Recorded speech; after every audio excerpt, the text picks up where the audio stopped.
any time without objection, so ordered. As I said, Chairman Bergman is in the Veterans Affairs Committee. I am going to read his opening statement now, and then I'm going to turn it over to Mr. Garamendi for any opening statements that he may have.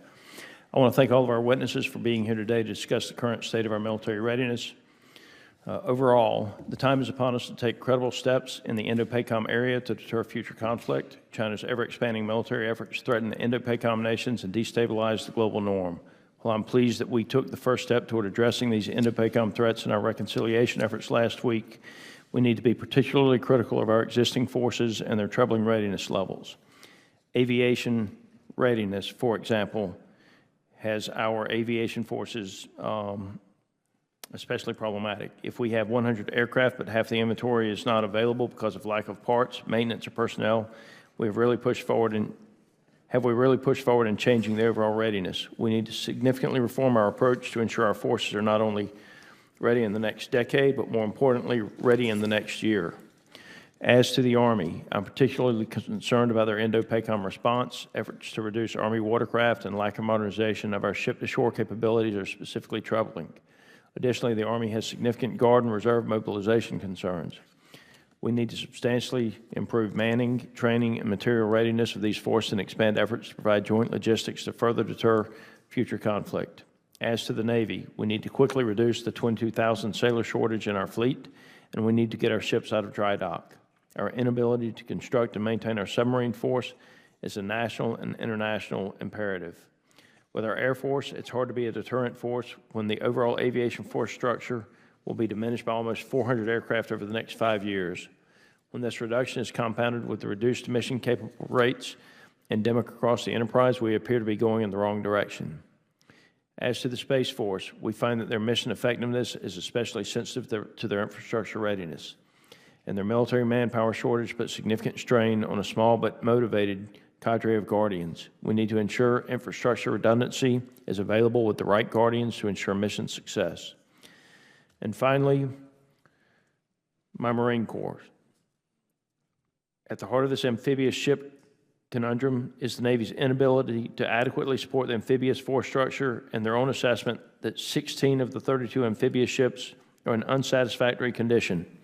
Our amphibious forces are the bedrock of our 9/11 force and essential for the projection of power in the Indo-PACOM area.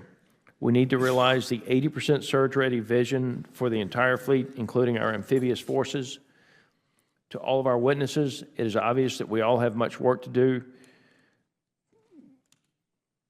To all of our witnesses, it is obvious that we all have much work to do to credibly deter future conflict. I look forward to working with each of you to significantly improve the readiness of our military forces. I now yield to my good friend and ranking member, Mr. Garamendi, for any comments he may wish to offer. Thank you. I know you're going to be shocked, but I do have a few things to say. First of all, I want to thank the gentlemen that are here that are testifying. Thank you for the briefings ahead of this meeting, and really thank you for your work. So I'm going to go ahead and read this because I think it's rather important. This hearing is one of the most important that this subcommittee holds each and every year. While it's preferable to have it after the budget is released, I'm confident that we can still have a robust conversation about the chronic readiness issues facing your departments. What is unique about this year is that the reconciliation bill that we marked up last week, should it ever become law, the Department of Defense would have an unprecedented amount of money to spend in the vicinity of $1 trillion, perhaps even more, extra $150 billion over the next decade. Even correcting for inflation, that's a lot of money. And I will have no patience for a narrative that tells me that you simply don't have enough money to fund weapons maintenance, training, fuel, resiliency, housing, and infrastructure sustainment. No matter how much money you will get at the end of this process, there will never be enough to do everything.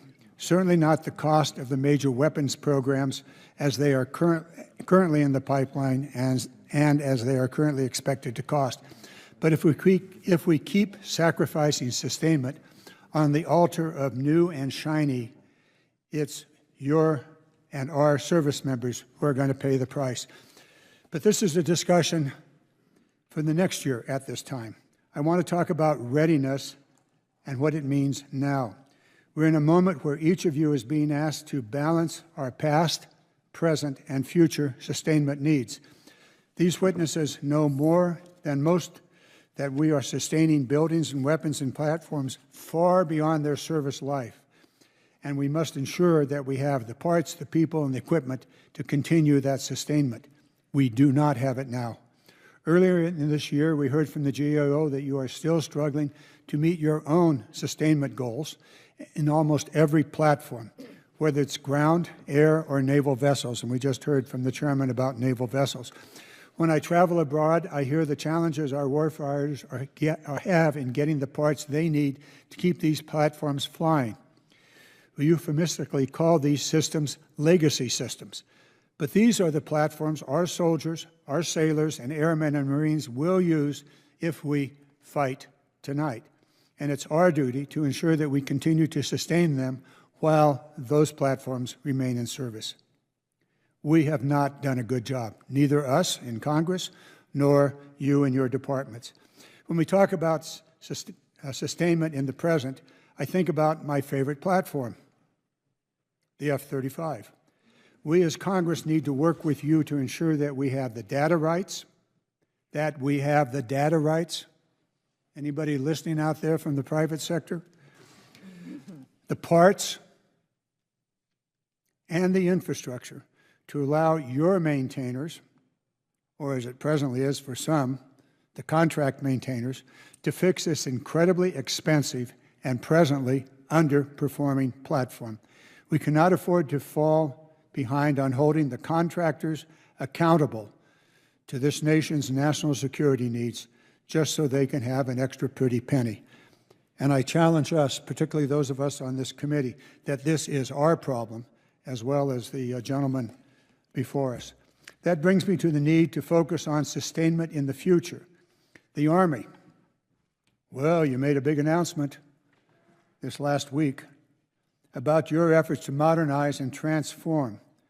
I'm delighted that you're doing that. I'm delighted that you're taking the lessons of Ukraine and other lessons into account. Good.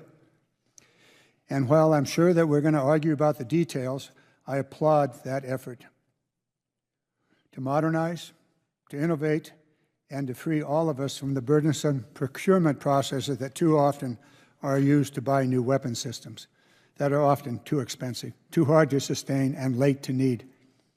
As the Readiness Ranking Member, I would be remiss if I did not counsel you to not forget about the sustainment tail on each and every one of these systems. General Mingus, I'm talking to you specifically, but I know the other 4 of you are in the same process. And if you go forward without talking about sustainment, without building into the contracts, whatever that might be, and into your own programming, the necessity to sustain. We talked to the Air Force about you still have not built the sufficient depots for the F-35. And that program is more than 20 years old. I'm not finished. For too long, we've built the sustainment cost or plans into contracts with the big defense contractors, and it hasn't been done. In addition to incorporating additive manufacturing, data packaging for maintenance, and predictive maintenance into these contracts, I want to hear from you about how you are thinking about sustainability in the future in a contested environment and prior to a contested environment. While we are modernizing the way we fight, we must modernize how we think about sustainment and how to get parts, people, and the fuel to the point of need. My favorite members on the acquisition subcommittees, we need to whack them across the side of the head and say, guys, you buy it, we're left to see that it's sustained. Okay. I want to shift briefly to an issue that's on top of all of our minds, resiliency.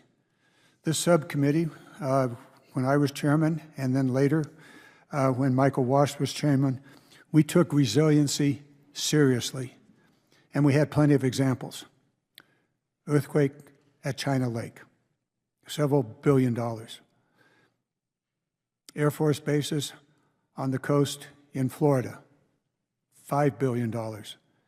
And the Air Force didn't want to listen, nor did my colleagues want to listen about, you're going to build right back where you had the previous hurricane? Are you betting on no hurricane for the next 50 years? Did I mention Camp Lejeune? I think I had. The Marine Corps. Resiliency becomes critically important. Anybody from Texas around here? Shall we talk about the big freeze? These are critical issues. And I know that the current administration has designated resiliency along with DEI. And if there's any mention of resiliency, it seems as though it's verboten and you're not supposed to talk it or do it and you're supposed to get rid of it. Stupid. Really stupid. So I want us to spend, and I hope we will, spend considerable time talking about resiliency in all of its various formats and in all of its various ways in which it affects readiness. Another area that's been corrupted by ideology is the operational energy. A whole lot of people think this is the greening of our military bases. Well, it is in part, and that's not a bad thing. It would be a good thing if we could do operational energy issues and reduce the cost of fuel by putting in some sort of a green energy system, or maybe it's a nuclear energy system. All of those things are possible. But this is more than greening. This is the ability of that base to continue to operate when the power is down. We don't have a massive nationwide shutdown of power yet, but we've had our regional shutdown. And each of your facilities, when that happens, has been affected. So how do you deal with that? Operational energy. We need to think about that. We need to make sure that that's part of what we're doing going forward. Advanced batteries, thermal energy, all kinds of ways it can be done. And each of you operate in different geographic and environmental areas, and the solution varies. But at least for me, and I hope for this committee, we continue to talk about operational energy in the sustainment, the readiness, the resiliency. There's many, many other things. I'm going to shut this down. Mr. Chairman, you've been generous. You guys have each of you have an extremely important task. And I know that you're thinking about all that you have to do, but ultimately it comes down to, is your organization ready to go tonight or tomorrow or in 2027? What do you need to do that? I will do everything, and I'm sure this committee will do everything it possibly can to encourage you to be ready in every way that that word applies. Mr. Chairman, thank you for the time. Yes, sir. General Mingus, 5 minutes. Keep it close, please, sir. Representative Scott, Ranking Member Garamendi, and distinguished members of the subcommittee, thank you for the opportunity to address you today. The Army stands ready to defend our nation. Right now, over 110,000 soldiers are deployed or forward stationed across 140 countries, executing missions that deter, defend, and provide immediate response options. However, being forward doesn't guarantee we're ahead. Our adversaries are adapting faster than our processes, and our Army cannot afford to treat readiness, modernization, and force structure as separate conversations. The Army is building a force that is leaner, more lethal, and equipped to operate in contested domains with speed and precision. Under Transformation in Contact, or TIC, we are enhancing our tactical networks, rapidly fueling UAS, counter-UAS, electronic warfare systems, increasing mobility across our formations. In the last 10 months, TIC delivered 11 new capabilities and technologies to warfighters across the 101st, 25th, 10th Mountain, and the 34th Infantry Division. In FY25 and 26, we'll expand this effort to entire divisions and beyond, i.e. TIC 2.0. The Army Transformation Initiative, or ATI, expands this transformation in contact. It allows us to restructure formations to dominate future battlefields, while also advancing the development and delivery of critical capabilities and end programs that no longer deliver value. Under ATI, we are accelerating the delivery of our new M1E3 tank, our next future vertical lift, the next generation command and control. We're closing the long-standing gaps in counter-UAS, expanding integrated air defense, and bringing long-range hypersonic capability this year. ATI also includes a plan for how we fund and field those systems with more agile and responsive funding tools to keep pace with operational demand and technological advancement. Lastly, we're expanding our magazine depth by continuing to modernize our organic industrial base to ensure the systems and munitions we produce are sustained at scale. However, weapons and equipment do not define readiness, soldiers do. And the Army is making targeted investments to ensure that they can focus on their mission. New barracks construction, modernization efforts are replacing outdated housing, dining facilities are being updated to provide more flexible, nutritious options, and Holistic Health and Fitness Program, or H2F, embeds directly into our units to ensure peak human performance. Recruiting, it remains a priority. The Army exceeded its goal in '24 with over 55,000, and it's targeted 61,000 this year. As of this morning, we were at 56,279 in the door. That's 92% of mission, and we still have 4 months to go, which means we're starting to build our delayed entry program already this year. And I'll end on budget. The Army is being asked to do more with less, and we've reached a point where it is no longer possible. With no budget increases to offset inflation and reduce buying power, the rising costs and pay and allowances consume our top line. What's left is no longer enough to modernize the force or sustain our infrastructure required at the pace. The Army essentially has 3 levers: end strength, readiness, and modernization. Over the past few years, the Army has had to cut billions from our modernization budget, and as a result, procurement is reduced to minimum sustainable rates, delaying fielding of new material to formations, and research and development is slowing down. The reality is the Army can afford a large, ready, or modern force, but with the current budget, it cannot afford all 3. Thus, Army Transformation Initiative. We are making difficult trades to preserve combat power and ensure we're ready to dominate the next fight. But we can't close the gaps just through ATI alone. So we are asking for the means to keep pace with the demands the nation places on us and the threats we know are coming. With the right budget and flexibility within that budget, we still have time to make the right investments. Ultimately, this is about what kind of Army we want to put in combat, along with our joint partners, one that is postured to win or one that is constantly closing the gaps. That decision is being made right now, and the consequences will last far beyond this year or next. Thank you, and I look forward to your questions. Admiral. Chairman Representative Scott, Ranking Member Garamendi, Subcommittee members, thank you for the opportunity to testify on the readiness of the United States Navy. A ready Navy promotes the national security and prosperity of the United States. Your oversight and funding ensure that we are ready when the nation calls. In the past year alone, our sailors have defeated hundreds of drones and missiles and executed dozens of strikes in the Red Sea and the Eastern Mediterranean. They have strengthened alliances and deterred Chinese aggression in the Western Pacific, and they have supported operations on the southern border. And they have maintained an unbroken strategic deterrent with our ballistic missile submarines. In short, the Navy, alongside and integrated with the Joint Force, remains postured and ready to fight and win. But our adversaries are not resting, and neither will we. We must improve with urgency. I've spoken to several of you about a sustained focus on adapting the mindset, skill set, and tool set to drive meaningful process improvement. Regarding our budget, consistent and predictable funding is foundational to our improvement efforts. At the time when we need to move faster to counter China and global instability, we are fiscally moving slower. Our priority remains our readiness accounts, which are most vulnerable under a full-year CR. We are hopeful OSD contingency funds will mitigate the Navy's most acute readiness needs.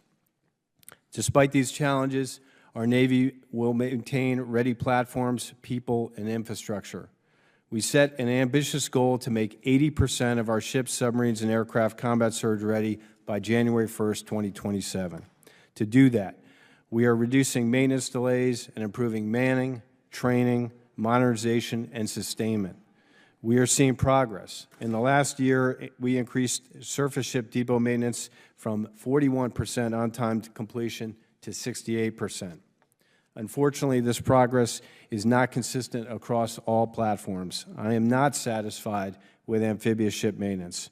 Our Navy and Marine Corps operate as a lethal integrated force, and we have work to do here. Our second goal is recruiting and retaining talent. The Navy is committed to attracting and developing Americans who can innovate, solve hard problems, and dominate in combat. Thanks to process improvements and targeted investment, we contracted over 40,000 sailors last year. the most since 2003, and we are currently on pace to exceed our recruiting goals for FY25. We are also committed to improving quality of service. We have reduced wait lists at our child development centers from 3,400 at the start of FY24 to 3,100 as of March of 2025. We reduced the pool of unaccompanied housing rooms rated as poor from 25% last year to 21%, and will reduce it further through focused investments and divestitures. We are focusing investment on critical infrastructure in the Indo-Pacific, targeting it where it has the most impact on our warfighters. The Shipyard Infrastructure Optimization Program is a once-in-a-century opportunity to improve effectiveness in our public yards. In closing, I am proud of the Navy's accomplishments in the past year, and I'm excited about the shift of thinking and propelling our nation's maritime rejuvenation. This whole-of-government and whole-of-nation effort is essential to our nation's security and prosperity. We have work to do to ensure we will remain the world's premier maritime force for another 250 years. Your leadership and support are critical in that imperative. On behalf of the sailors, civilians, and families around the world, I thank you, and I look forward to your questions. General Mahoney. Good afternoon, Rep. Scott, and thank you, and Ranking Member Garamendi and distinguished members of the subcommittee. Thanks for this opportunity to come and address you on Marine Corps readiness. I'm honored to represent the Marine Corps and have a discussion about a lot of the issues that were brought out in the opening statements. Since my testimony last year, your Marine Corps has continued to progress and refine our force design plan, which is 7 budget cycles deep, and we've refined that plan with our campaign of learning. Our Air Ground Task Force remained the centerpiece of our crisis response capabilities right on through conflict. We're modernizing our force to meet the challenges of the modern battlefield. As directed by our commandant, we have balanced our modernization capabilities with our ability to respond in the here and now, their ability to respond to crisis and conflict tonight. This balance ensures that the over 30,000 Marines forward postured and forward deployed, the vast majority of them in the Indo-PACOM region, are trained and ready to support the combatant commanders' competition campaign, as well as deter and deny global threats, and when necessary, fight our nation's battles. Whether acting as the forward eyes and ears, as the joint force, standing in the first island chain, or operating with our newest allies in the high north, or securing our southern border, your Marines are ready to operate, as the song says, in any climate and place to protect our nation's interest, integrated with the fleet and the joint force. But there remain challenges to our warfighting readiness, the most acute detractors, one of which is the absence of predictable funding. For 14 out of the last 15 years, as everybody here knows, we have been operating under continuing resolution for some part of the year, and this year for an entire year. As CRs have persisted through each year, the lack of on-time and predictable funding has hampered our ability to carry out a business plan, and has constrained our ability to balance that readiness with modernization. The next is a lack of amphibious ship availability, which has already been discussed. As well, we have a late-to-need absence of organic littoral mobility, which prevents the movement, maneuver, and sustainment of our stand-in forces at the point of contest, at the point of friction, and inhibits the flexibility to sustain those forces. These last two capability gaps elevate risk and degrade force readiness across the conflict continuum. We are working closely with our shipmates in the Navy and across the Department of the Navy to address the shortfalls with amphibs and littoral mobility. And we appreciate, in particular, this subcommittee's continued support in reinvigorating the maritime industrial base and working towards on-time and predictable funding to support these efforts. Despite these challenges, your Marine Corps remains ready. Our personnel, maintenance, supply, training readiness remains strong, just as you might expect. In both recruiting and retention, the Marine Corps has made mission and exceeded expectations in '24, and you heard it here first. We'll do it again this year. I cannot say enough about the excellence and discipline of our recruiting force, who continue to do what others say may not be possible, and that is making mission year after year and never compromising standards, which is something we will never do. That discipline, together with consistent funding, remain the key ingredients of our high state of readiness.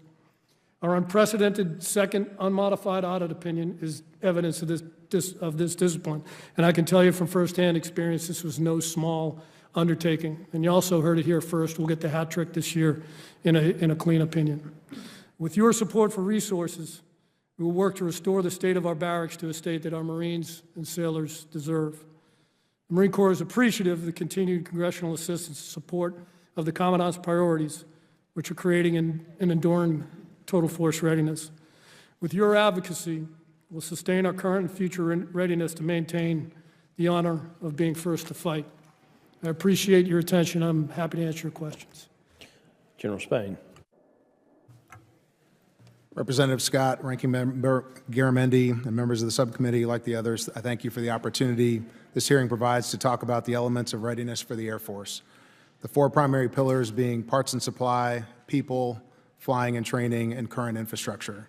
To these, I would add elements for future readiness, rebuilding via acquisitions, long-term sustainment, and recruiting and retention at a relevant pace and scale, all in a way that reflects our shared purpose. I can confidently state that America's Air Force stands ready and able to defend the homeland, ensure a robust nuclear deterrent via our two legs of the nuclear triad, and project power around the world to deter and win as the nation requires. It's our solemn duty, and your airmen are ready. It is also a fact that today's airmen will do so with the oldest airplanes, the smallest force, and with fewer monthly flying hours than at any point in our history. Airmen have and always will get the job done, but today they do so at elevated risk. Meanwhile, China's military forces are expanding and modernizing. Their nuclear modernization, long-range missile proliferation, and recent test flights of two 6th-gen aircraft is simply further evidence of the elevated threat in this strategic environment. Conflict is certainly not desirable, nor is it inevitable, but it is our responsibility to be prepared should diplomacy or deterrence fail. Often, we have focused on the individual elements of readiness and not how they must be synchronized to create a warfighting capability over time. Even in this hearing, we will likely talk about individual programs and individual projects, all of which are very important. But the previous strategic environment, mostly permissive and without a significant challenger, allowed us the luxury of segmented attention, priority, and risk. Today's strategic environment does not. Today's readiness requires a synchronized approach. The right parts and the right maintainers and the right support infrastructure and the right qualified air crew and all in the right balance. And not or. A shortfall in any of these accounts can negate investments in the others. Many of our past decisions were appropriate given the previous strategic environment and associated budgets, but no longer. So within the Air Force, we've taken deliberate steps to see this for what it is and do something about it. We've specifically prioritized parts and supply in the flying hour program. We have also reconnected our manpower and infrastructure priorities directly to core readiness outcomes in both our processes and our data. It's our intent to maintain focus and priority on these pillars to strengthen our readiness and improve our lethality, and we're moving out. I'm grateful for this committee and the broader Congress's support. I look forward to your questions and to working with you to deliberately improve our current and future readiness posture and undeniably retain our position as the world's greatest Air Force. Thank you. General Guetlein.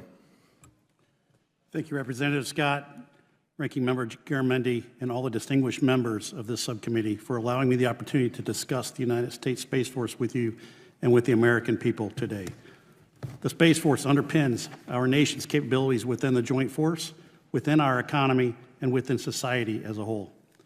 In our first 5 years of existence, we have validated the importance of the Space Force as a service and made remarkable progress in building an agile, mission-focused organization that grasps the magnitude of the threat. We have established our identity, developed doctrine, and taken significant steps to integrate space power into joint operations. As a result, our military is faster, better connected, more informed, precise, and lethal because of our ability to harness space.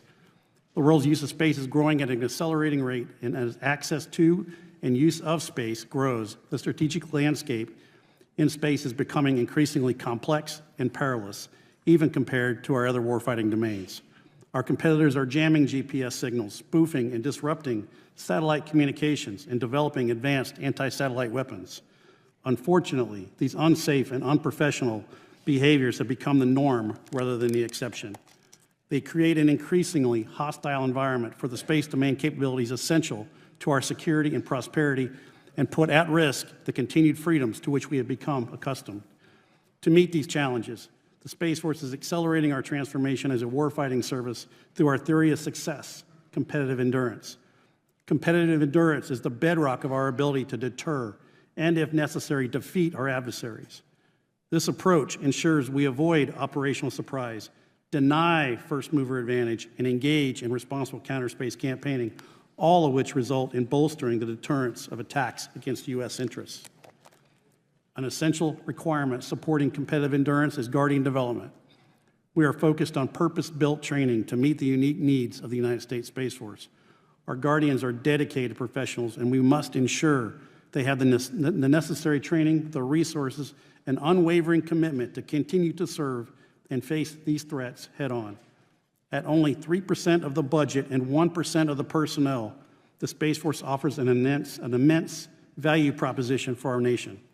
However, it is woefully under-resourced to meet the demands for space capabilities placed on it by our combatant commanders and by the nation.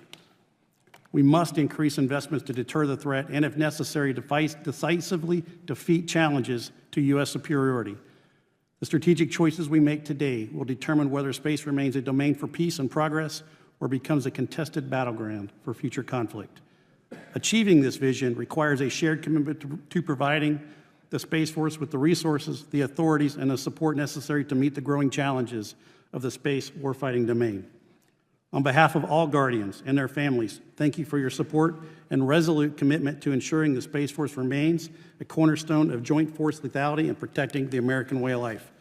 I look forward to working with all of you, and I look forward to your questions. Thank you. Thank you, gentlemen.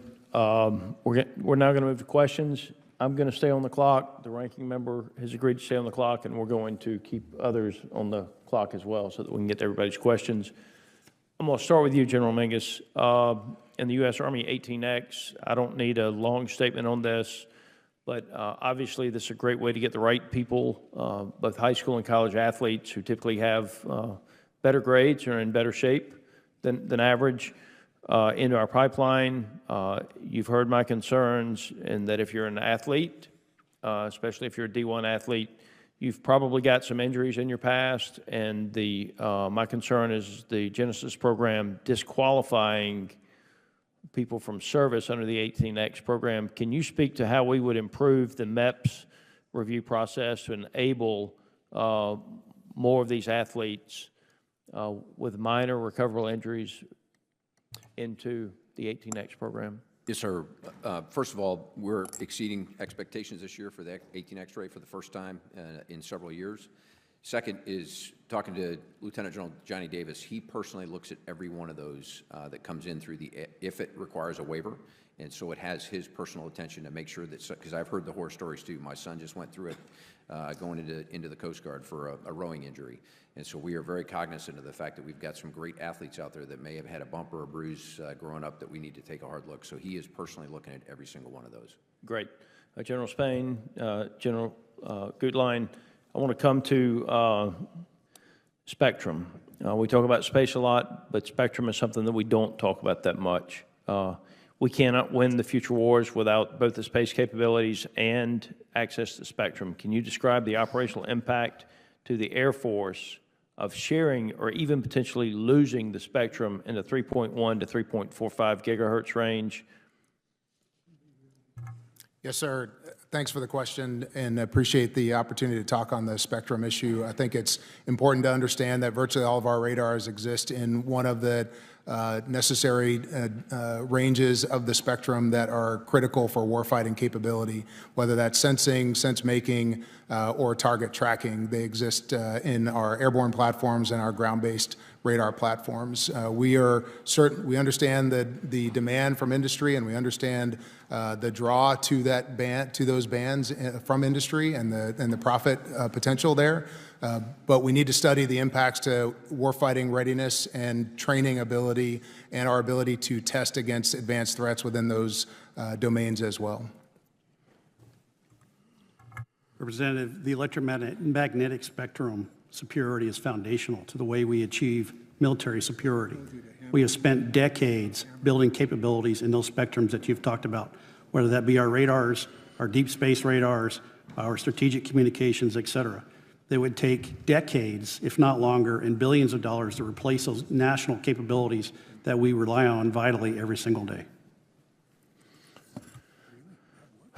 General Guetlein, when we talk about readiness in space, it's not just availability of a platform, but also taskability of that system. For space-based ISR platforms spanning national, commercial, and now service-specific ownership, how are you integrating and deconflicting the tasks across those platforms to meet the military intelligence and national intelligence priorities? Representative, thank you for that question. And I would say it varies across sensor platform. If you look at our legacy systems, we deconflict those by different domains and different weapon systems. As we move into the more modern systems, our commercial systems are deconflicted by what we call a joint commercial operations cell, where we bring all the providers together to make sure we deconflict the taskings and we don't duplicate effort. If you come forward into the new generation resilient radar system that we're building with the National Reconnaissance Office, we are starting to do deconfliction through artificial intelligence and machine learning. If you look at the systems that we're going to field within the next 5 years, they're all going to be based on artificial intelligence, machine learning, and we will deconflict automatically in a machine-to-machine type manner. Okay. General Spain, just very briefly in the last 40 seconds, just a couple of tangible ways that we could help the Air Force recover readiness at a faster pace than we currently are.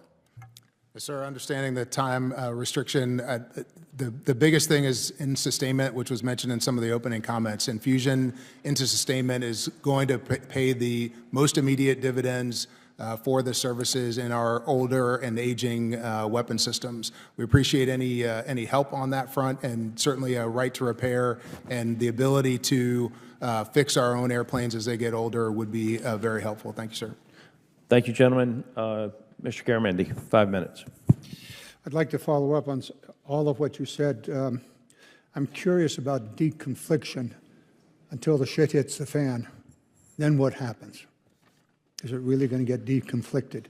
A big issue, and yeah, I'd like to have a little faster service on my iPhone here, but I think there's something far more important that you're doing that we need to pay attention to. So for the commercial folks, you're not going to get sympathy here. Navy, amphibs, raised earlier. 80% of your ships are going to be available to go to sea. Really? How are you going to get that done? What money do you need to do that? What facilities do you need? And finally, there was a little program here that on predictive maintenance, there was a contract to gather the information. Apparently, it was terminated. So I think there's 3 things out there. What do you need to get to 80%? And specifically, the gentleman next to you is concerned about amphibs. So how are you going to make those available? That was raised by the chairman a moment ago. A little more detail on it, please. Thank you. Ranking Member Garamendi, thanks for that question. A couple things. One, I'll have to look into that contract cancellation. That was not my understanding, so I'll take that for the record.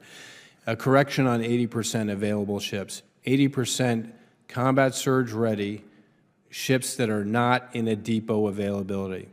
So those ships that are in a depot availability don't count, or aircraft or subs. Of those ships, we need to do a much better job on amphibious ships. There's a couple of causal factors. I'll try to be brief. One, we need to be strict and rigid in our planning. 120 days before that availability starts, we need to lock it down so we can buy the long lead material and do the work that needs to be done. In order to lock that package down correctly, we need to do our open and inspects early enough to inform that package. USS America had 190 open and inspects, and our normal run of show would be to do those in the first 20% of the availability. We pulled that all left. So we understand the condition of those tanks and voids and uptakes so we can better inform the package. So I think that's a main effort. We're going to do 2 signature avails. The signature avail is locking down the package for a big deck amphib on the east and west coast a year in advance. So because those ships are so complex and because they're steam-driven, the LHDs, we're going to pull that left to make sure we have the artisans available to do that work and get it done. One final thing, we're trying to do our diesel work, diesel overhauls, out of the avail to allow work around those availabilities to be conducted uninterrupted. So we're having great success there. So the bottom line is we need to improve, and those methods I described are the ways we're going to get to 80% combat surge. I suppose this is a yes or no. We've been talking predictive maintenance here for a long time. Are you doing it? Are you forcing it onto the captains and the executive officers and others on those ships so that they are required to know what is happening with regard to the ship so that predictive maintenance can actually be real? Yes, sir. Great question. You know from our time alone, I'm a fan of predictive maintenance, but I can't commit to you that it's universal across our fleet. You do have my commitment, though, that I will work that. And you're in a position to make it universal? Yes, you are.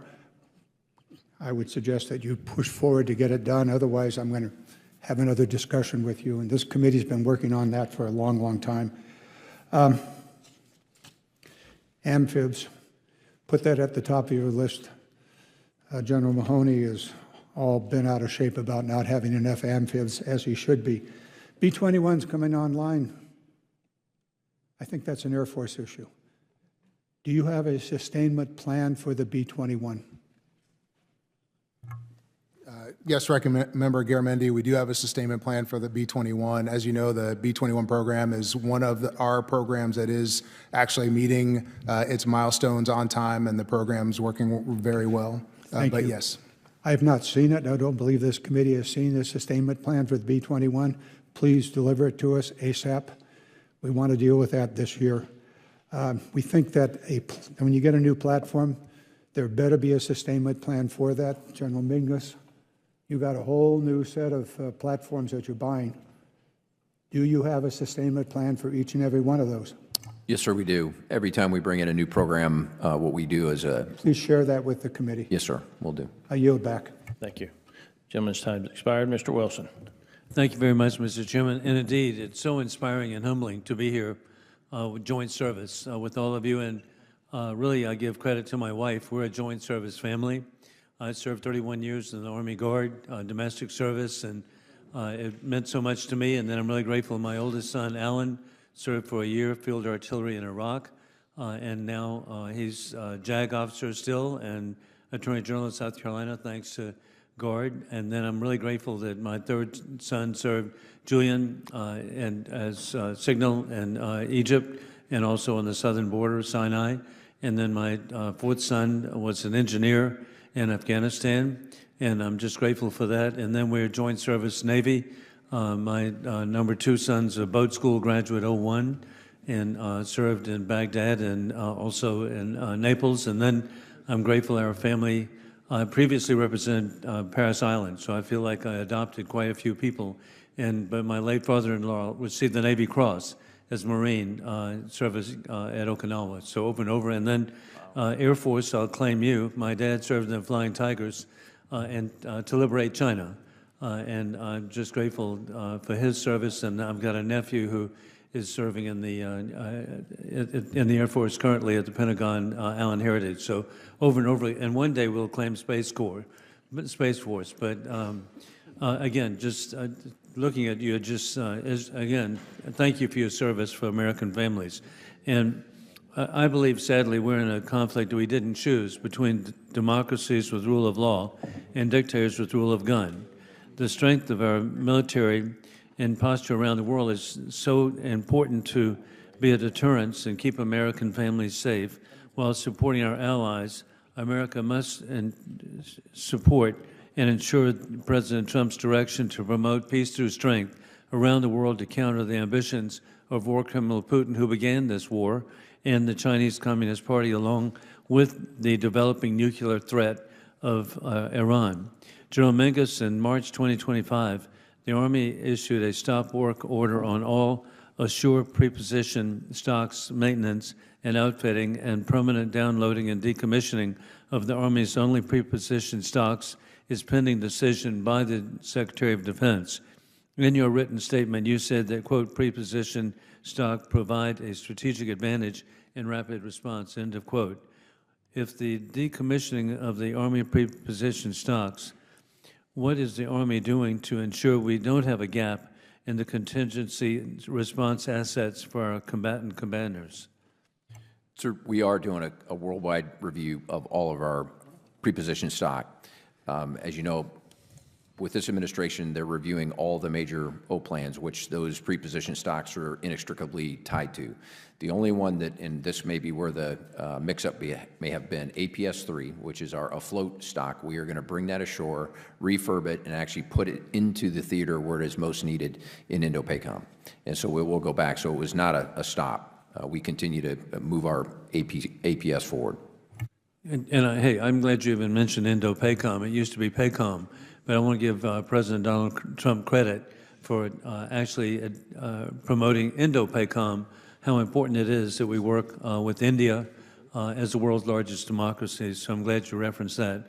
And General Mingus, in your testimony, you mentioned the Army increased the production capacity for the precision strike missile with plans to procure 400 missiles in FY 2025. To maintain the strong deterrence, do you believe that this number is sufficient? We would like to get to 500 per year, and we have asked for that, but 400 per year is better than the 300 we were last year. And so we're rapidly increasing our annual production rate for PRISM Inc. 1, and as PRISM Inc. 2 and Inc. 4 come online in a couple of years, we want to increase those production rates as well. And a concern that we all have is as we support the people of Ukraine, as we support the people of Israel, as we face the issues that we have in this global war we didn't choose, there's a concern that we're actually shifting our equipment to other countries that are, in general, weakening our capability. What is your view about that? We've been able to take the replenishment dollars that you gave us, thanks to this body, that were tied to those presidential drawdown authorities. And so every 113 we gave away to Ukraine, we bought an AMP-V. And for every ATACMS missile we bought, we were able to buy a PRISM missile. For every old Gimler's missile we gave, we were able to buy a Gimler's ER. However, there still is a bit of an imbalance in terms of what the authority for replenishment versus what it cost to buy that new equipment. It was about a 3-to-1. Thank you very much. I yield back. Ms. Strickland, you're recognized for 5 minutes.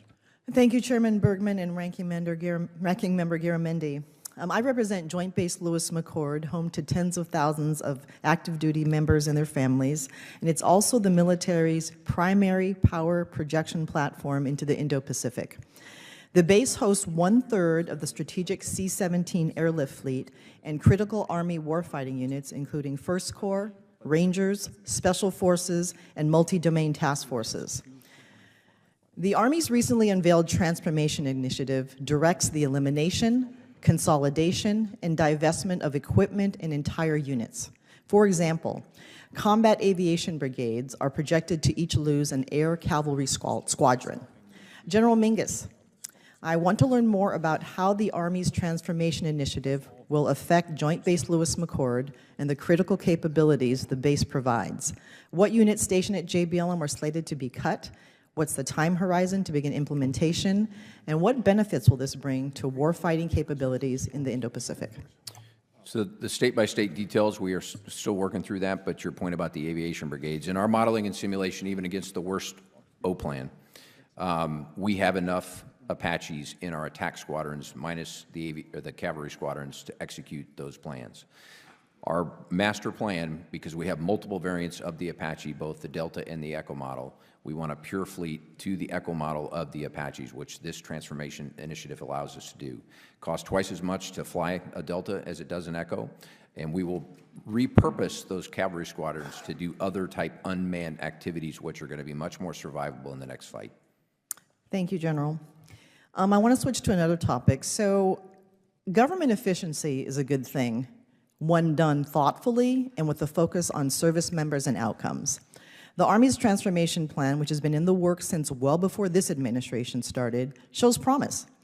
What I'm concerned about, however, is that eliminating general and flag officer positions across the DOD based on a percentage quota, as announced by Secretary Hegseth, may inflict our uniformed services with the same Elon Musk-led chaos unfolding across the federal workforce. Under President Trump and Secretary Hegseth, we've already seen the dismissal of an eminently qualified chairman of the Joint Chiefs, reportedly because he publicly shared his experiences facing discrimination as a black man in the military. Also dismissed was a disproportionate number of female senior officers. However, we really don't know because under this secretary, the DOD refuses to comment about why it's firing so many leaders. So I'll start with you, General Mingus. How will the Army implement general officer reduction without further politicizing the service and avoiding inadvertent discrimination? Going back to our Army Transformation Initiative, to preserve combat power, the last thing we wanted to do is take away maneuver formations. We knew we were overstructured. We had too many headquarters, so the consolidation of, the reducing of, all those things were part of it so that we could preserve combat formation. As the chief says, people that wear helmets. So we began a GO reduction inside the Army several months ago, before this was ever announced. In terms of the announcement that came out yesterday or the day before yesterday, I think it's probably a little too early to tell in terms of what the overall impacts are going to be. Thank you. General Spain, how will the Air Force handle this? Thanks for the question, Representative Strickland. I think to General Mingus's point, there's the Air Force has always had an opportunity with the department to articulate readiness concerns. It's too soon to say what the exact impact to the Air Force specifically will be with the reductions, but we look forward to seeing the exact language following the announcement, and I have every confidence that we'll be able to work with the department to minimize any particular mission or readiness impacts of the decisions. Great, thank you. While I have time, Admiral Kilby, how will the Navy implement this? Thanks for the question, Rep. Strickland. I agree with my counterparts. It's too early to tell exactly how this will manifest itself, but we're committed to making sure that our Navy is globally deployable, and we believe in the National Defense Strategy, and I believe in a date, 1 January 2027, to be ready to sail if called against an adversary, and that is China. And were any of you aware of this potential cut before it was announced by the Secretary of Defense? Yes, ma'am, we were. Okay, thank you. All right, General Mahoney. To clarify, though, ma'am, we did not know the exact but we knew it was under review. Okay, they asked for an opinion, but you didn't know the specific percentage. That's correct. General Mahoney? Ma'am, our ratio of Marines to general officers is the highest in the DOD. We're 2,700 Marines for every general officer. We have only 2 4-stars in the entire force, 64 total in-force general officer inventory by statute. So any cut, we're going to have to look very, very closely at and make sure that the fallout organization maximizes readiness as we go forward. But we will follow, and we're committed to follow orders as they're given to us. Thank you to our witnesses. I yield back, Mr. Chair. Thank you. Ms. Strickland, I too want to say I think C.Q. Brown is just a fine individual and a very capable individual, and we're privileged to have had his service to our country. Congressman Jimenez. Thank you. And I need to note that during World War II, where we fought the largest conflict in human history, we had 1 general for every 6,000 GIs. We now have 1 general for every 1,400. So I think that we can probably do a lot better with our staffing. I think we're a little bit overstaffed, to be honest with you. As far as readiness is concerned, I have no problem in rebuilding in Florida because we have hurricanes, but as long as it's rebuilding it resilient to the threat, just like in California, and especially Northern California, where they have earthquakes and they're actually overdue for a hurricane, for an earthquake. I hope they build earthquake-resistant structures for the military. Admiral Kilby, how big is our Navy? How many ships does it have? 293 ships in commission, sir. Do you have crews for every one of those? We have crews for our ships, but we have 23,000 gaps at sea. So we manage where our personnel go in our readiness cycle to develop ships and send them so they're fully manned, or they're manned to the extent that they can execute every mission when deployed. Of the 293 ships, how many are combat ready to sail at a moment's notice? Roughly a third of our ships are in maintenance, a third of our ships are working up, and a third of our ships are deployed at any given time. That's just a rough math. And the maintenance cycle, how long does that take? It can be extended. Sometimes it can take years if it's a modernization effort. Sometimes it can be as short as 6 months. So it And depends do you on the have ship. crews for those ships that are in extended maintenance? Those ships are crewed.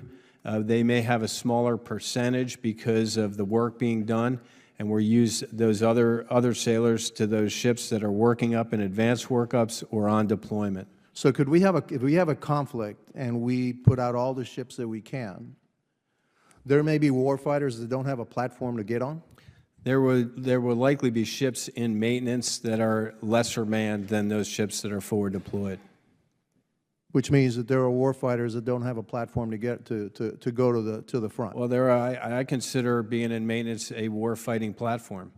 I need my sailors on ships in maintenance to take care of that ship while that work is being done, so I don't consider that a waste of time, sir. Perhaps I don't understand your question. The question is, look, when, maybe I'll refer to this. I mean, when I was a fire chief for the city of Miami, right? And so I had X number of firefighters. I had X number of fire trucks.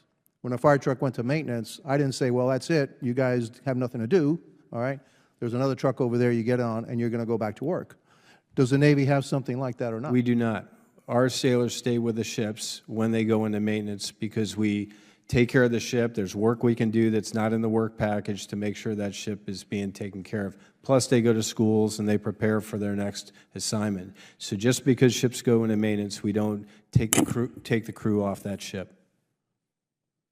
Okay.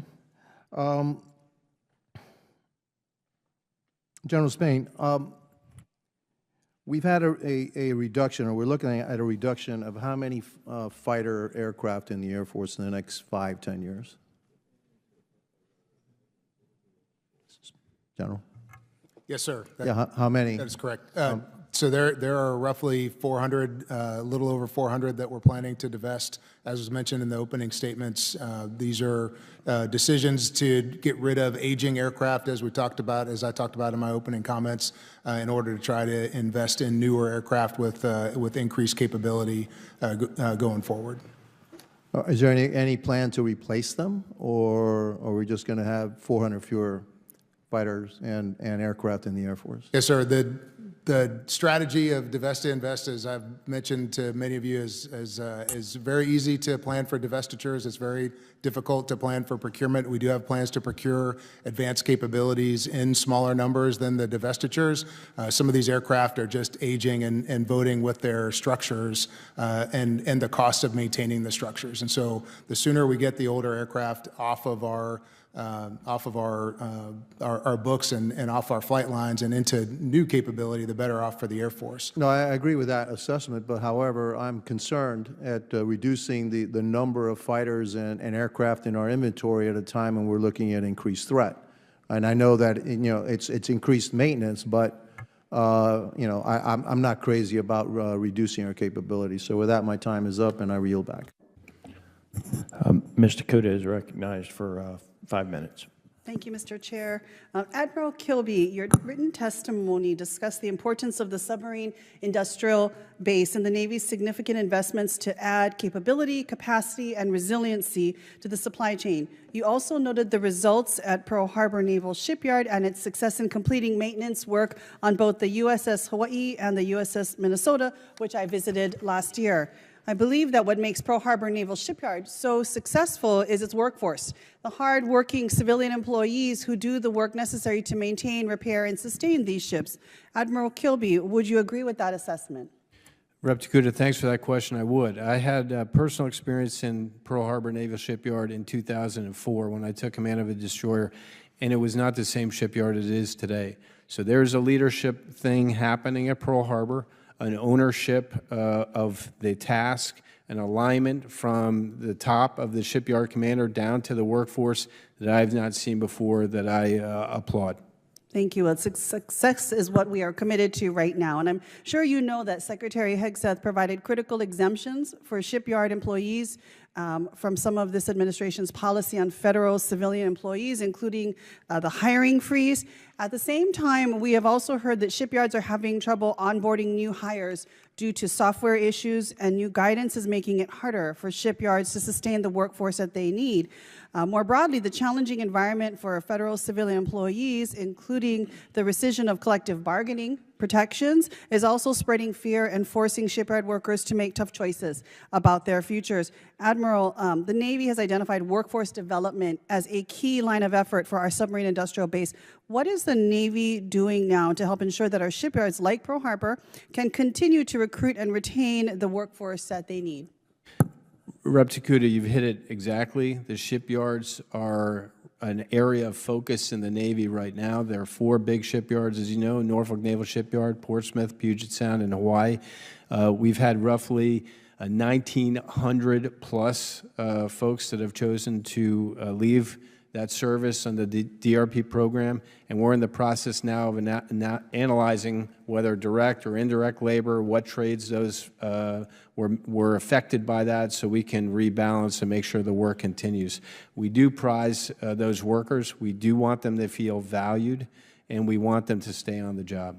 Absolutely. Well, I hope you'll join us in fighting for their protection so they can keep doing the good work that they do at Pearl Harbor and other areas. We expect 3 DDG-1000s to be home ported in Hawaii over the next 3 years, and there have been questions about whether the Navy's current approach to fleet maintenance contracting is sufficient in supporting these vessels. The Navy has used alternative contracting strategies before in high up-tempo environments, including to support forward deployed ballistic missile defense, DDGs and ROTA. Those strategies often included a single maintenance provider strategy targeted at a small number of platforms with significant requirements. Admiral, as the Navy works to home port these DDG-1000s in Honolulu, has the Navy considered alternative contracting strategies, including with a single maintenance provider, to ensure that these critical vessels are adequately prioritized and supported? Representative Takuda, I'm going to take that question for the record. I do not know the specific answer to that question. What we are committed to doing is taking care of those ships and making sure they're maintained, and when they sail, they're ready to go for that mission. So that will be a different structure for us, because those ships won't deploy with strike groups because there's only 3 of them, but we're committed to the 1/3, 1/3, 1/3 mix of maintenance, training, and deployment that I described earlier. All right, thank you, Admiral. I just have one quick question for General Mingus. As you know, on Friday, Hawaii's Board of Land and Natural Resources is voting on the final EIS for Pohakaloa training area, which is a critical area for training for all of the service branches.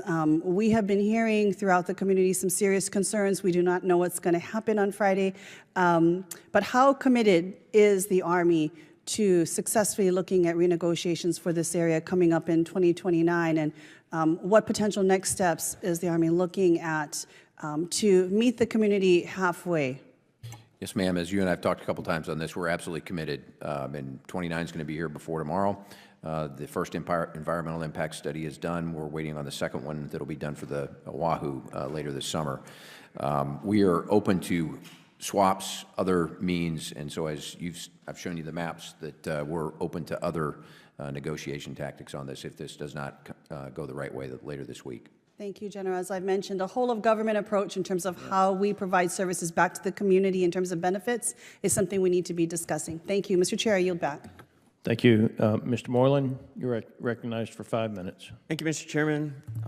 As we assess the Indo-Pacific readiness and posture, we must remember that Guam and the U.S. territories are not just strategic assets. They are American communities being frontline risk with limited local resources. The ability to protect and sustain combat power west of the international date line depends on Guam's resilience, infrastructure, and logistics capacity, areas where federal investment must catch up for the operation resilience.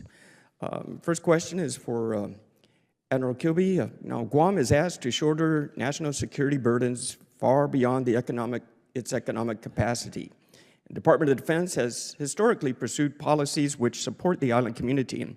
During my time in office, this has included about $2.7 million, a grant to Guam Memorial Hospital, the reconstruction of the glass breakwater, which is really important for us, and the historic investment into the island roadways. So how can the Department of Defense continue to support in future planning and make the patchwork of authorities easier to navigate? Sir, we're focused on Guam. I agree with you. It is a key component of our national defense strategy here, especially focusing to the Pacific. I think we need to look at the sequence of work. All services are interested in Guam, not just the Navy. I do appreciate the support for the glass breakwater. I think that was money well spent to prevent something worse from happening in the future, and we support future investments there in the Navy because we will rely on it. Okay, thank you. Another question for you as well. How can Congress support the expansion of the innovative readiness training in the Western Pacific, particularly those that enhance both military readiness and local infrastructure resilience? Well, I think it is a great program. I need to take the question for the record and get specifics back to you, but as I understand it, being able to have our medical service member flow into local hospitals benefits both the community and the training for those doctors and nurses. So I support those efforts, and I'll get you a more fulsome answer, sir. Thank you. You also talked about in the Western Pacific focus on the maintenance of your ships. What's your feelings of an SRF dry dock in Guam? Hey, sir, we need to expand the areas where we can do maintenance on our ships in the entire Western Pacific. So if we can do that structural work and it makes sense to us, we'll certainly consider that investment. Multiple places is what we're about and not centralizing. So I look forward to working with you on that, sir. Thank you. This question next is for Admiral Yu again, and also General Spain. Guam is consistently described as the tip of the spear in the Indo-Pacific. What specific investments are being prioritized to harden and expand Guam's role as logistics, command, and sustainment hub? Well, I'll start first. We're looking at, we have made investments in the local Apra Harbor, and we'll continue to do that. I think those are key investments. One of the 7 targets for the Navy is infrastructure in the Indo-Pacific. So there's a resiliency component to that, realizing that we could get in a fight, so the hardening of our systems, that includes the electrical grid and all the supporting structures, which will benefit not only Guam but the base because we're interdependent on each other. So we will continue to work on those things. I appreciate, again, the support from MAWAR for the helicopter hangar reconstruction as well as the breakwater. All those things are important to keep Guam doing what it needs to do, and I expect increased usage of Guam from the Navy in the foreseeable future. General Spain. Moylan, thanks for the question. Obviously, we're working with PACAF and INDOPACOM within their sustainment and set the theater strategy to reinforce and ensure the resilience of Guam and Anderson. We thank the Congress for the $1.6 billion supplemental. We're continuing to make progress on those initiatives, and certainly we'll continue to work with you on the additional requirements. Thank you. Just really quick, General Mahoney, how's our Marines coming along? Are they on their way? Sir, the Marines are on their way, and I was just in Guam last week. Not only is it a beautiful island, but when you go up to Camp Blas, there is a significant amount of construction going on compared to just a couple of years ago, and it's really quite impressive. I was made to understand that there are over 5,000 workers day-to-day aboard Blas building that out, and like my compatriot here, I can see no condition of future where that would not be fully subscribed, Camp Blas and the other places aboard Guam. Thank you very much. Thank you, Mr. Chairman.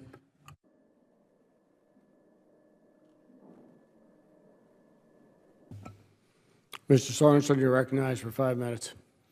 Thank you to our chairman and our ranking member. You haven't seen beauty until you've been to the banks of the Mississippi River in Rock Island, Illinois, I'll say. But I've yet to get to Guam. Good afternoon. Welcome to our witnesses, General Mingus, Admiral Kilby, General Mahoney, Lieutenant General Spain, and General Guetlein. You know, I first want to thank you all for your many years of dedicated service to our country and everything that you do to keep our troops and our nation safe. I'll begin with General Mingus. Could you talk a little bit about the organic industrial base's importance to our nation's readiness? So important, sir, and thank you for that. $18 billion over 15 years we're going to invest in the organic industrial base to modernize and automate. Example of just with a lot of this was driven by Ukraine. Our 155 production went from 14,000 rounds a month to 40,000 plus now, and by the end of this year, first part of next year, we will be at 100,000 rounds a month. The key in all this, though, is not just the modernization, but the automation of this, because once we get production rates and we build up our magazine depth, we will get to a stockpile level that we're all comfortable with, but in a conflict, we have to be able to then very rapidly accelerate to mass levels of production, and that can only be done through robotics and automation. When Senator Tammy Duckworth and I have visited the Rock Island Arsenal together, I hear from folks there that say, we can't build from zero and ramp up to 10,000 of anything, but we can build 3 and get to 10,000 very quickly. At the Rock Island Arsenal, a 946-acre island in the Mississippi River, but on my side of the Illinois-Iowa border, the Rock Island Arsenal is the largest government-owned and operated arsenal. We cannot, would you agree, General, we cannot ensure our troops have what they need without the Rock Island Arsenal? I think it's critical to the broader architecture of the 23 organic industrial bases that we have. Yes, sir. And I agree with you. And I'm incredibly concerned about what Secretary Hegset's Army Transformation Initiative, what that means for Rock Island and the entirety of our organic industrial base. The Army Transformation Initiative mentions the integration of the Joint Munitions Command and the Army Sustainment Command. While we all agree that we should bolster our munitions production, I can't for the life of me understand why this administration believes it makes sense to cut the experts who know how to properly scale our munitions production, should we need them at a moment's notice. Joint Munitions Command has done an essential job, and in an efficient way, making sure that we meet the Army's needs around the world. Slashing our own workforce at the same time where we have adversaries around the world making investments to support their industrial base workforce, I don't know of anybody who could tell us, why on earth we would be doing this. We need to be making sure that we move forward and we continue to do the work so that we're efficient and we're responsible to support the warfighter as well as the civilian workforce so our nation can remain ready. This is not just bipartisan, but this makes common sense, and I urge the Secretary to make this a priority. Thank you. I yield back.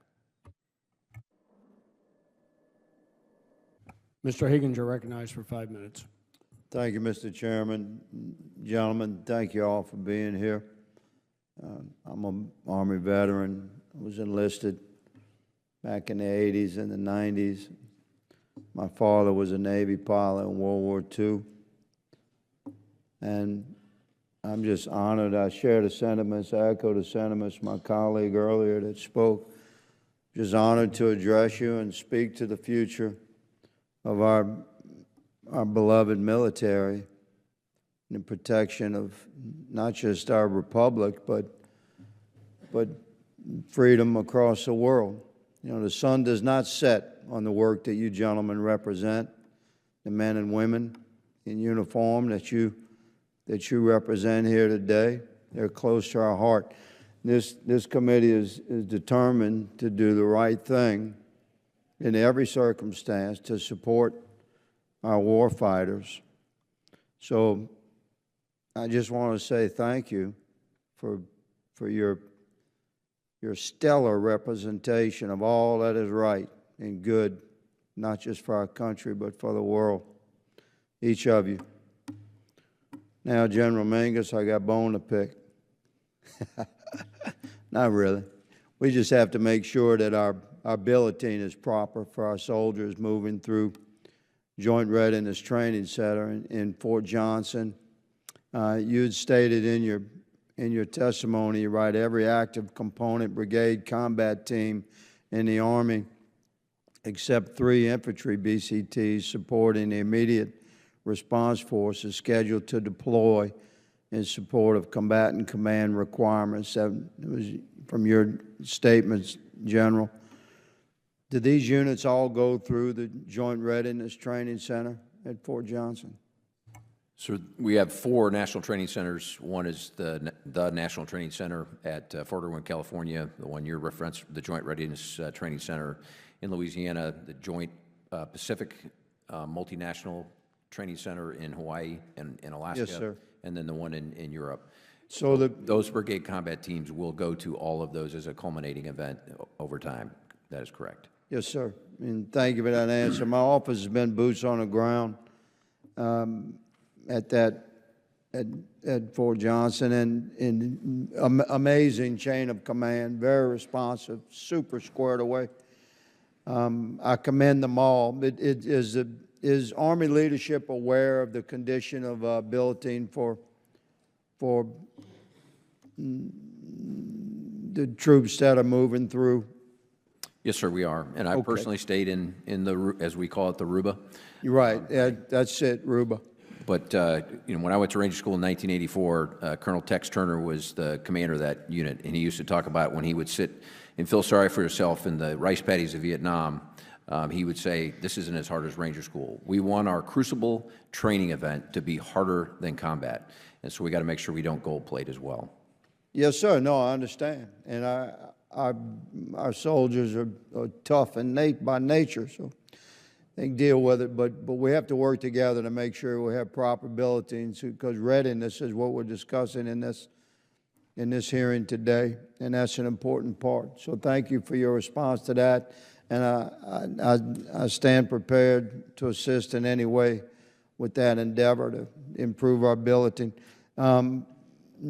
Admiral Kilby, regarding the intersection with the United States Navy and smaller shipbuilders and the issues that we've had in the last few years regarding regular payment schedules, even for shipbuilders that are on schedule delivering vessels. Has the Navy taken a hard look at that since the change in chain of command over the last 6 months? Yes, sir. We have taken. We continue to take a look on shipbuilding. We're not doing what we need to do there, and I think there's opportunity at smaller yards to do different things. So as an example, we need to expand our shipbuilding capacity. I'm excited about the interest at the highest levels at Congress in the Department of Defense to get after that. So I think there's opportunity, and there's also the ability to get at what you talk about, which is what are those red tape delays? What is causing that? How can we get after that and make that more efficient? Right, yes, sir, and I would encourage you to particularly look at payment schedules, contractual payment schedule for your smaller shipyards, because they can lose their workforce if there's a gap running right there. I thank you, gentlemen, for being here. Mr. Chairman, I yield. Thank you. And Congresswoman McElfreath, you're recognized for 5 minutes. Thank you very much, Mr. Chair. Thank you to the ranking member and our witnesses for your being here today and your steadfast service to this nation.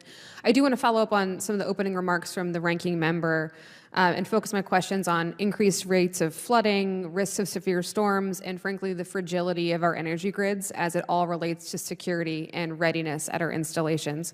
I'm not here to talk about climate change, Mr. Chair, but I do want to focus on the very real reality that these events are occurring more frequently. They're costing the DOD billions of dollars. On a separate but related note, we have 50 states and a handful of regional governing bodies dictating a patchwork of energy policies, and aging grids and unprecedented demands, frankly, place our civilian energy infrastructure at risk and thus your installations at risk.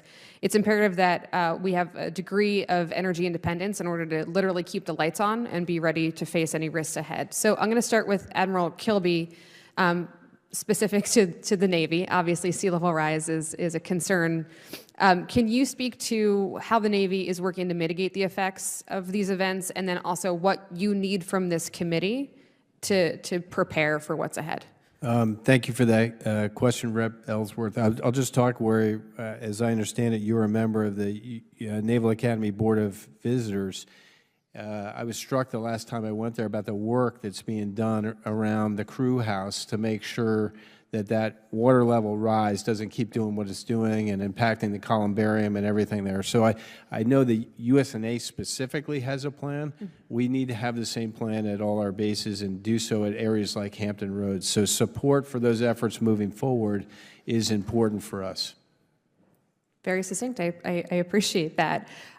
General Mahoney and General Mingus, in recent years, we've seen extreme weather or poor planning shut down different states' energy grids, including in 2021 with the Texas power crisis, resulting in the tragic loss of hundreds of lives. Our military bases, again, rely on these state energy grids to power critical systems. Base grids, such as the one at Joint Base Lewis McChord and Marine Corps Air Station Miramar, have been identified as at risk to cyber attacks or insufficient to handle future demands.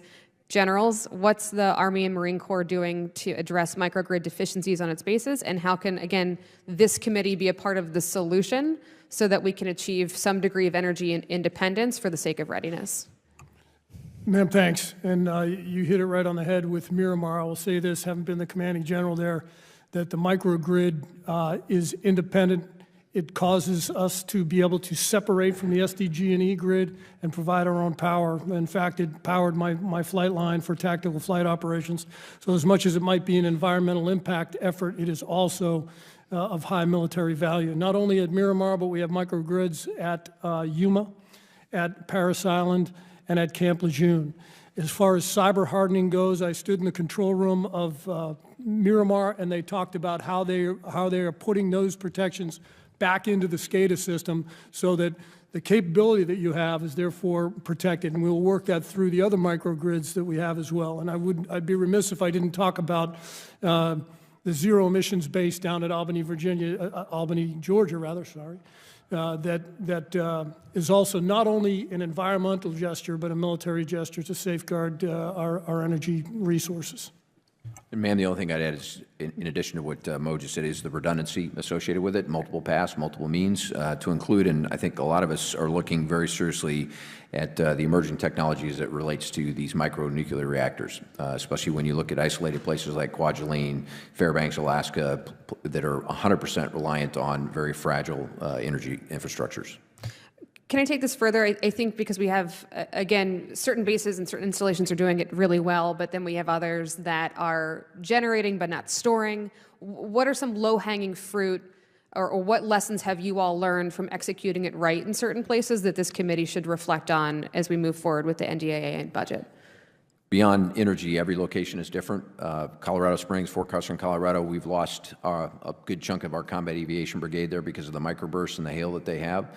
Other places, going back to Fairbanks, the cold, it's so every installation is a little unique in terms of not just the energy, but other things that you have to do to protect the force.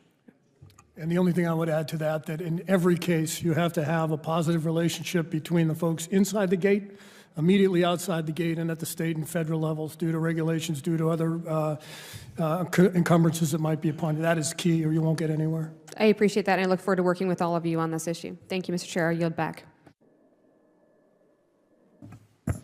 Thank you. Mr. Mesmer, you're recognized for 5 minutes. Thank you, Mr. Chairman, and thank you for yielding and for all the witnesses who have been here today. General Mingus, last week the Secretary of Defense signed a memo on the Army Transformation Initiative that specifically called for the elimination of ineffective or redundant programs such as manned aircraft and excess ground vehicles such as Humvees and Joint Light Tactical Vehicles. Can you please describe what is meant by that? I'll use JLTVs. We have bought to date about 20,000, and there's several more that we have paid for that are going to come off the line. We have enough joint tactical vehicles to outfit all our heavy formations. Our striker formations don't need that particular platform, and for our light formations, we are moving in the direction of the infantry squad vehicle, which is part of this transformation. By recouping and ceasing further procurement of the JLTV, we'll be able to take that and reinvest it and more rapidly modernize our light formations, as an example.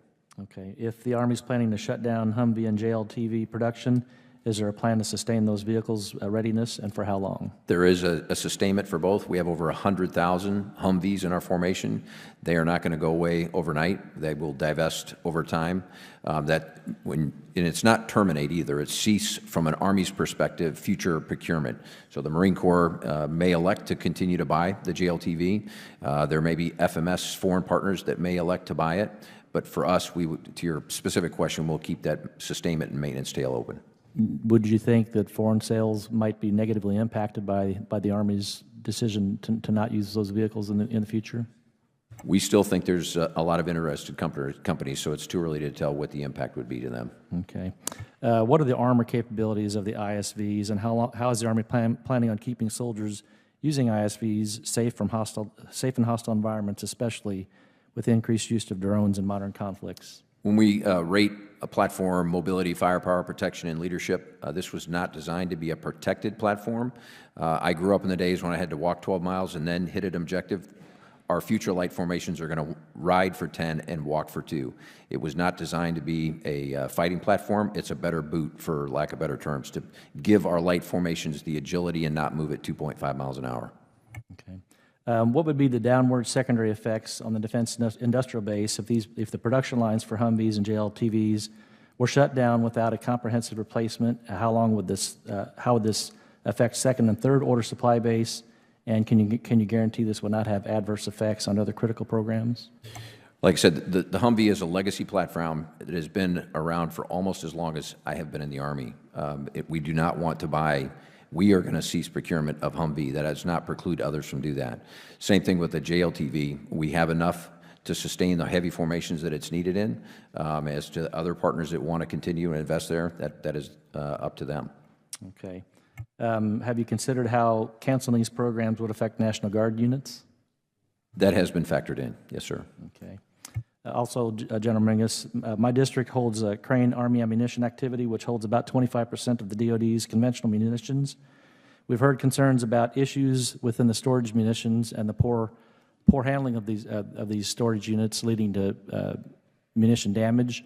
Has there been any efforts to modernize at Army munition depots, and what are the current readiness requirement levels for Army munitions? Yes, sir. As we were talking earlier, I mean, there's a significant investment across our industrial base. I can't speak to the specifics of that location. I'd like to take that for the record and come back to you, sir. Oh, thank you. Okay. Admiral Kilby, you testified that the Navy's goal is to have 80% combat surge readiness by 2027. If the Navy achieves this goal, will it have enough magazine depth to fill VLS cells with required munitions? Sir, we are challenged in munitions. We certainly need more. We're ramping up production. Of course, we've used a ton of munitions in the last 19 months that we didn't predict we'd use, so we've got to replenish those as well.